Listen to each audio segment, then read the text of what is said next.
Sarah peeked out through the blinds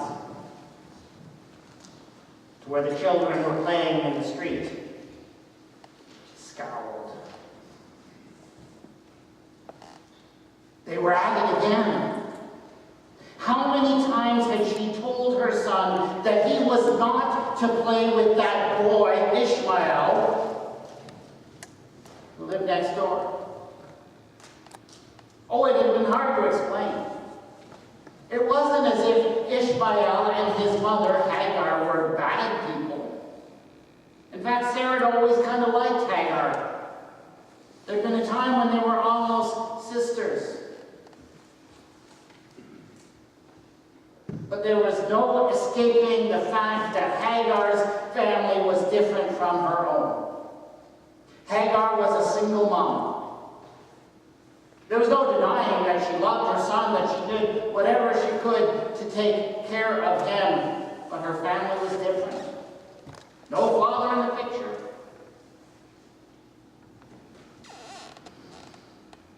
And the thing was that Sarah's child, her son, Isaac, he was special. He was a child of promise. A child for whom God would do great things. And if somehow Ishmael was allowed to have some place in the life of Isaac, it was as if that promise was being diluted, watered down. And so Sarah had to do something to break them up. So she decided she'd call her husband at work and get him to use his considerable influence just to make things life miserable for Hagar and for her son, so they would persuade him to move on, find some other neighborhood to live in, a place where they would feel more at home.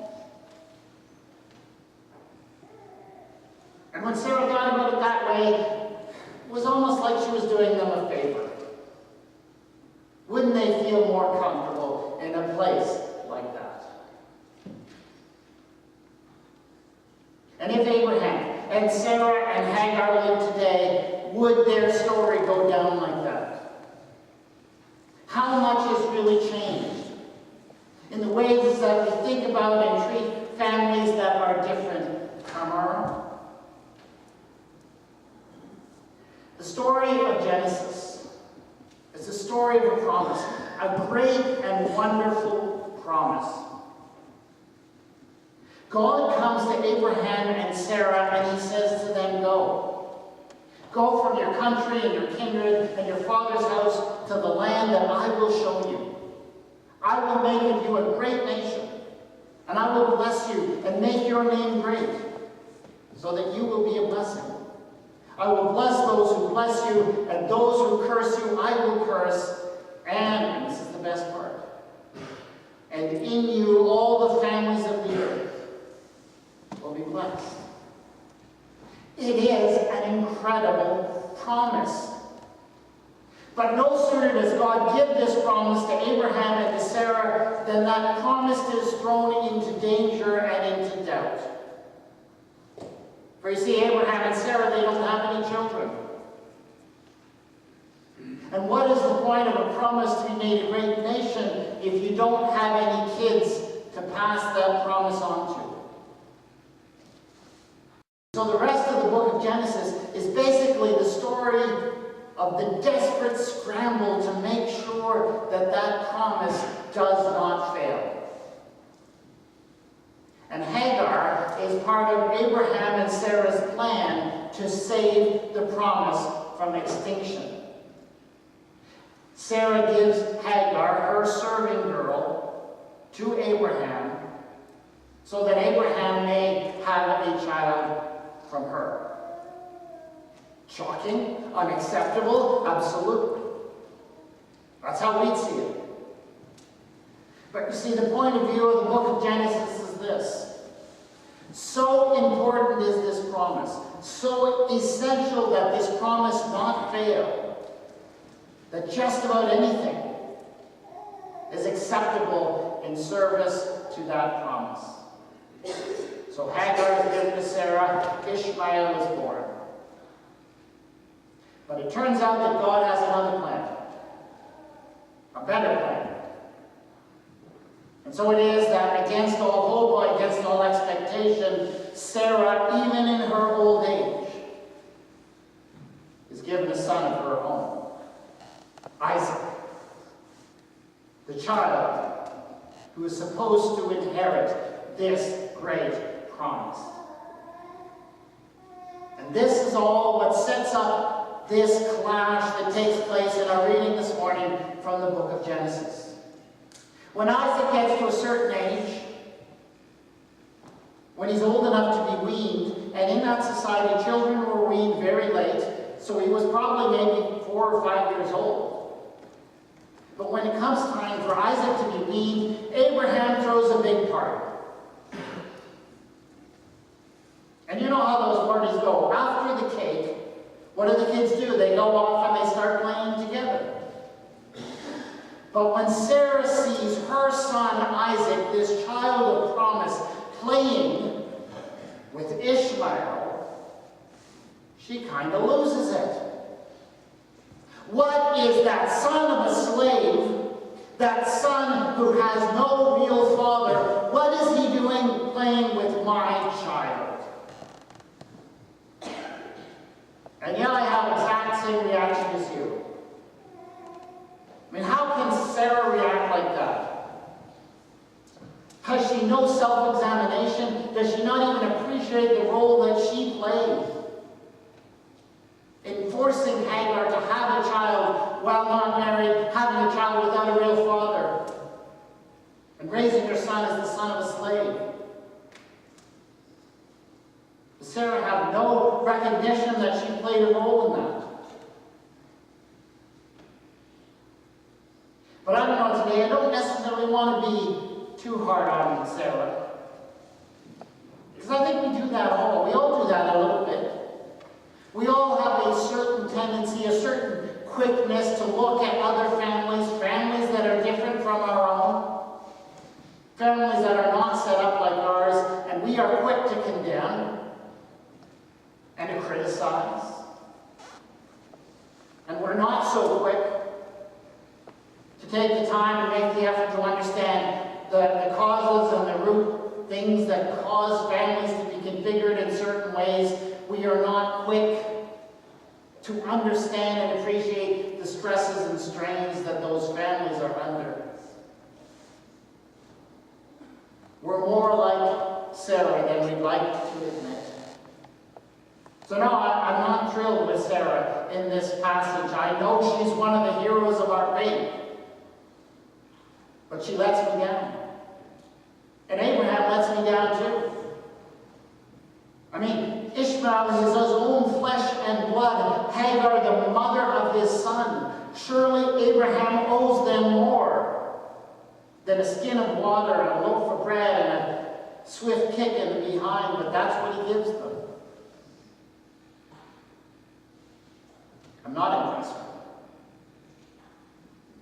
But maybe their story is there to give us a lesson, to encourage us to examine ourselves and how we deal with families that are different from our own, and how we judge, and how we criticize. The Christian church, there was a time when, as a church, we ministered to families and we knew what those families looked like. Because all those families looked pretty much the same. There was one mom, there was one dad, there was 2.3 children on average, 2 sets of grandparents who were living, if they were still alive, nearby. One of the parents, traditionally the mother of course, at home in the family, available to volunteer in the work of the church. That's how families were set up, and the church could more or less take it for granted that most of the families that passed through its doors were set up like that. Can we do that today? Absolutely not. Today, as we look around us and as we minister to family, the church finds itself ministering to all different sorts of families. We minister to families with single parents. We minister to families with shared custody of children, blended families, families with two moms, families with two dads, families that live in two different time zones. All different kinds of families, as many different kinds of families as you can imagine, and some that you couldn't imagine. They're all out there, surrounding us. What we once saw as the traditional average family is today the minority in many ways. And I think we would all agree that we have a ministry, we have a mission to minister to all of those families, because we have a message of hope. It's called the gospel of Jesus Christ. A message of the power of grace and forgiveness and peace and hope that is able to transform lives. And all families can use that message, and maybe they need them even more today given the stresses and strains that they are under. So we are called to minister to all those families. And I'm sure you will agree that we are called to minister to all of the children out there. No matter what complex family situations they might find themselves in. But the thing is that the church learned for so long to minister to a certain kind of family. And we set up our programs for a certain kind of family. We schedule things for a certain kind of family.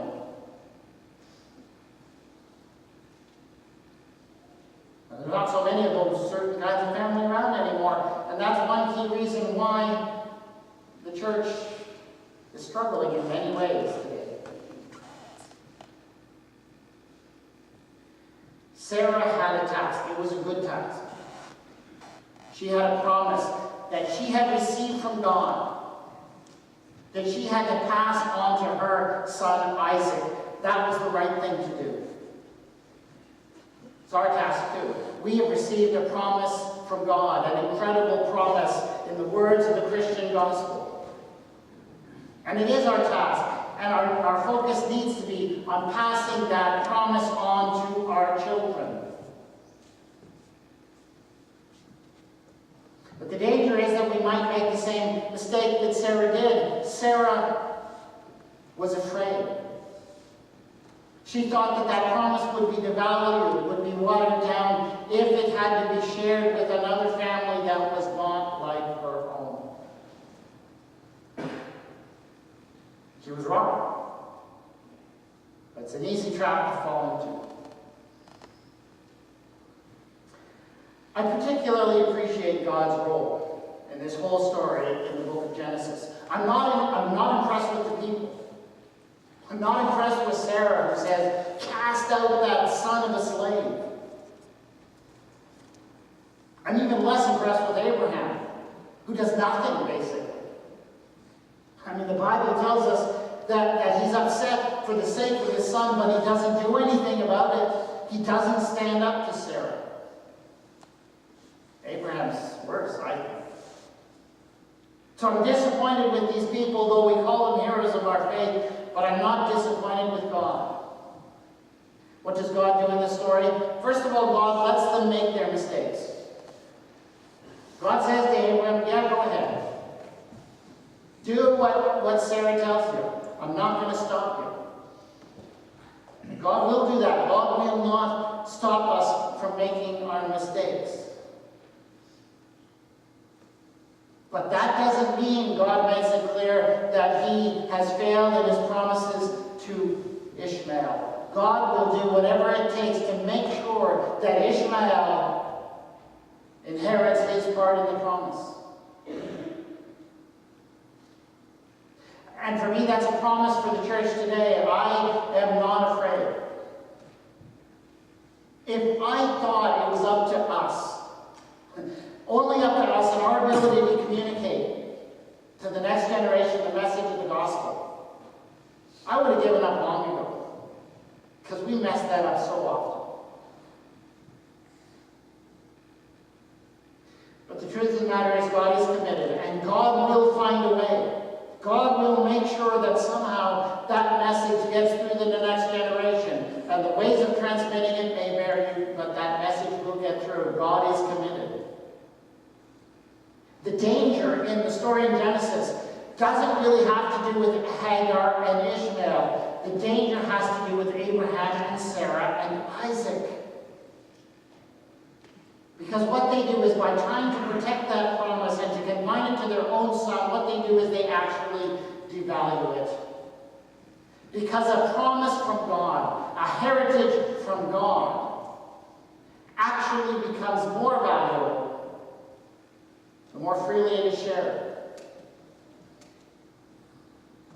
So I believe that if only Abraham and Sarah had found a way to share that promise, to let Isaac inherit the promise without casting out the son of the slave, the promise would have been richer. The blessings on all the nation of the world would have been richer, but they got cut out of the fullness of the promise. You probably know that traditionally, anyways, Ishmael is considered to be the ancestor of the Arab tribes. And Isaac is considered to be the ancestor of the Jews. And if they are competing to possess the same promise in Genesis, there is also a sense in which they continue to compete through their descendants and through two great competing world religions to this very day. They continue to compete over the question of who will inherit the great promise of God.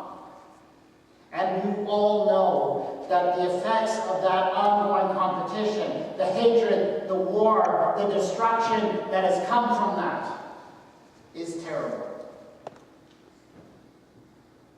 And I cannot help but think, what if things had been different?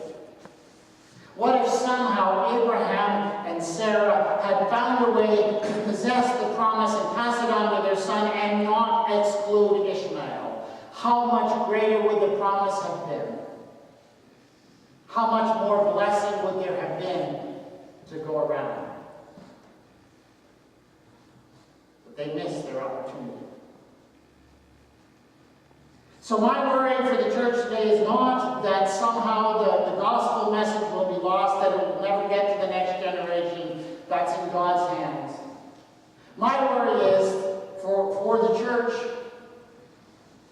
is that we'll miss out being part of that.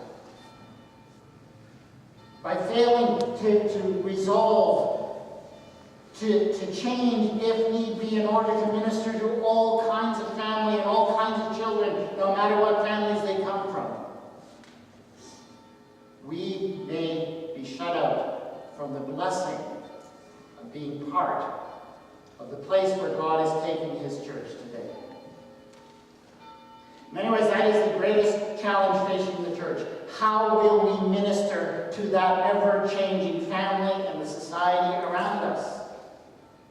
How will we do it?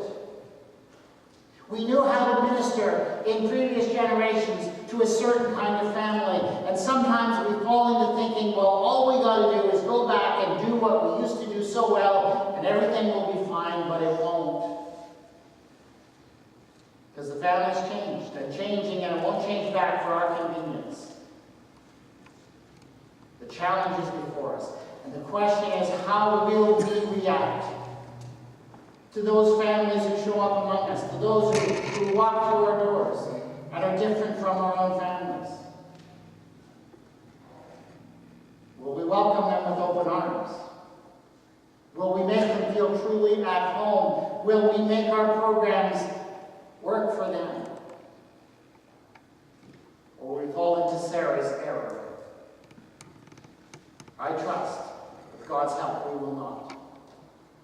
Let's take a few moments in silent reflection.